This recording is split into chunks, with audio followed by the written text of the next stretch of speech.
now we know through the use of LiDAR that there really were complex cities in the Amazon. Yeah. Which is just incredible that Yeah. the jungle just swallowed up all these very complex structures. Yeah, it's funny because somebody sent me a video of Graham Watkins? Graham Hancock. Graham Hancock. Saying how he was like, yeah, and he goes, the jungle is basically a human-made garden. And then, of course, I went and talked to like every scientist I knew because I was like, come on. And they're like, look, in the areas around the rivers, there were complex, there was no debating it. There were complex civilizations, sometimes larger than we think. But in those areas, you see a higher prevalence of like he said, like they'll plant Brazil nut trees, they'll plant, whatever. I don't think bananas were there at that point, but where there was some gardening happening. But what worried me then was like Smithsonian came out and put out like an article and they were like, is the Amazon created by humans? And it was like, oh God, no. Because like then you're changing it from a designation of like this incredible, complex, wild, ancient ecosystem to, if people don't understand the context of what he's saying, that people engineered it in places. And then the headlines went to the Amazon was made by people. And then you have people like Brazil's president, Jair Bolsonaro, who's no longer in office, but just being like, well, if we made it, we can manage it, right? Oh. Let's go take it out. And I was like, oh God. I was like, be careful. I was watching him on your show and I was like, oh, be careful. Because like the work he does is great. I see what you're saying, but the implications of that narrative. Yeah, and again, 100%. There are, dude. I mean, there's you find pottery in places, but it's always near the rivers.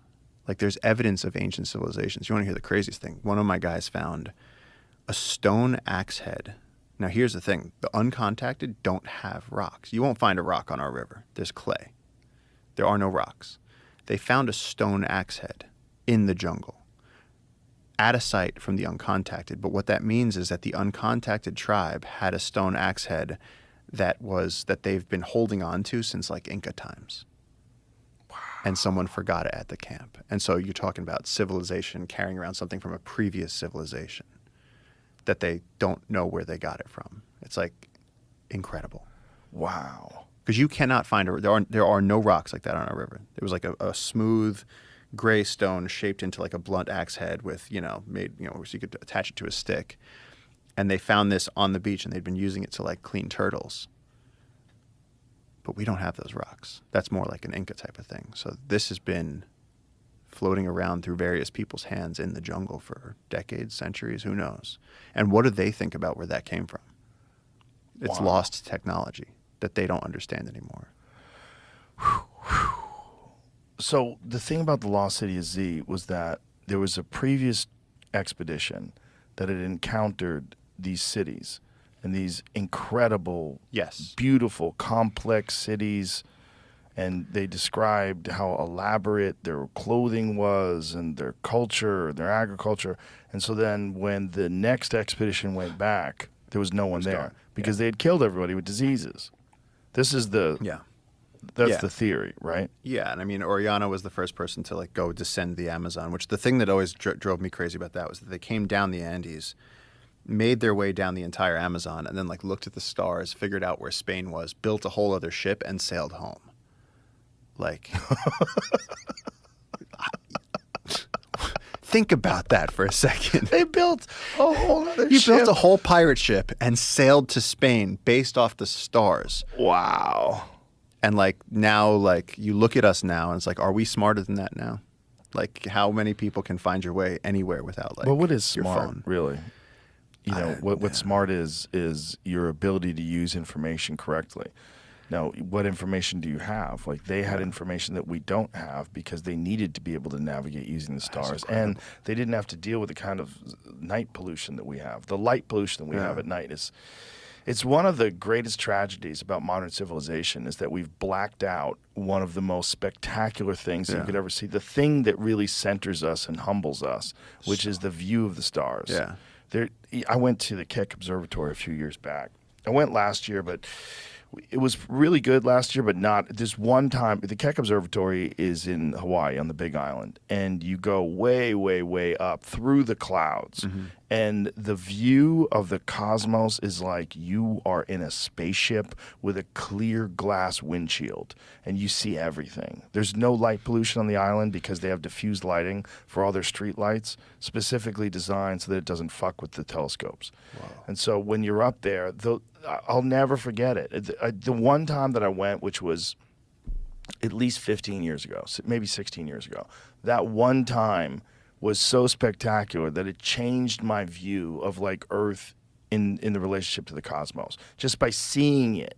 Because you see the Milky Way, you see everything, you see all the stars. It just took my breath away. I couldn't stop staring at it. I was like, this is insane. And then I was thinking, God, this is everywhere. This is what the ancients used to see before we figured out electricity and blunted it all. Yeah. And ruined our relationship with the cosmos visually. Because that's what every city does. When you look up at the night sky, you don't see jack shit in New York City. You see a star. Oh, there's the moon. That's it. What is up there is literally the most spectacular thing that humans could ever witness. And it's there every night if you don't have light pollution and cloud cover. So, like, you're saying, like, it would be, like, almost like more stars than black. You Just, see like, everything, completely, man. You see, yeah. it's incredible. So they're very careful at the observatory. There's no lights that get in the way of anything. So when you get outside of the building and there's just people lined up on the roads and on the hills that are just staring up at the sky. Because it's perfect. It's insane. Yeah. It's insane. It's so many stars. It's everything. That's what it looks like. That's literally exactly what it looks like. That is With the your Keck naked eye. Observatory. With your naked eye, man. Jeez. It's amazing. But it's this understanding that that's up there all the time, and you can't see it because of light pollution. But see, that to me is so much of what we're doing with nature right now, where it's like we're Yes. dulling it down. Yeah. We live in this incredible reality, and it's like we're dulling it down. Like in the Eastern Cape, where I've been working with the guys from VetPaw, like the elephants have smaller tusks or no tusks because of poaching. And it's like you're taking this incredible, monstrous, giant So is land that a animal. natural selection thing? Like the ones that have smaller tusks are allowed to survive? It's and because so they're targeted.